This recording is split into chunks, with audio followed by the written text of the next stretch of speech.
संक्रमण के बढ़ते मामले और प्रबंधन पर हुई क्राइसिस मैनेजमेंट की मीटिंग। सांसद शंकर लालवानी, जनप्रतिनिधियों, बीजेपी संगठन और प्रशासनिक अधिकारियों की उपस्थिति में क्राइसिस मैनेजमेंट ग्रुप की बैठक हुई, जिसमें कोरोना के बढ़ते केस के विषय में चर्चा हुई। सैंपलिंग की संख्या बढ़ने के साथ साथ पॉजिटिव केस भी बढ़े हैं। सुपर स्पेशलिटी हॉस्पिटल में कोविड की सुविधाएं बढ़ाए जाने पर विचार किया गया है। अगर मरीजों की संख्या ऐसी ही बढ़ती रही तो कुछ अस्पतालों को रेड जोन के करने पर भी विचार किया गया। कोविड के लिए कुछ और बिस्तरों की आवश्यकता पड़ सकती है।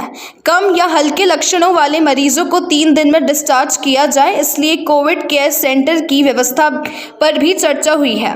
अभी अरविंदो हॉस्पिटल में ही प्लाज्मा थेरेपी की सुविधा है। बैठक में अन्य अस्पताल में भी प्लाज्मा थेरेपी शुरू करने पर चर्चा हुई है। संख्या बढ़ रही है, हम सबको चिंता है कि पिछले कुछ दिनों में पॉजिटिव की संख्या बढ़ी है, फिर सैंपलिंग की भी संख्या बढ़ी है और पॉजिटिव की संख्या बढ़ी है, तो उसको ध्यान में रखते हुए क्या क्या आवश्यक कदम उठाने जाने चाहिए भविष्य में, उसको लेके हम सब आज बैठे थे।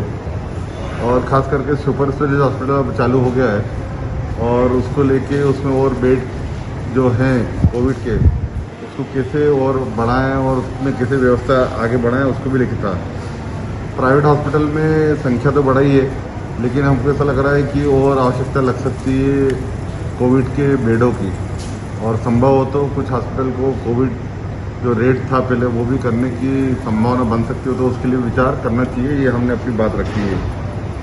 अरविंदो पहले से ही है, इंडेक्स में भी जो पेशेंट शुरू हो गए जाना, और हमारा तो मानना है कि इंडेक्स में जो और व्यवस्था अच्छी करनी चाहिए, उसके लिए भी बात की कि इंडेक्स को और अच्छी व्यवस्था होना चाहिए।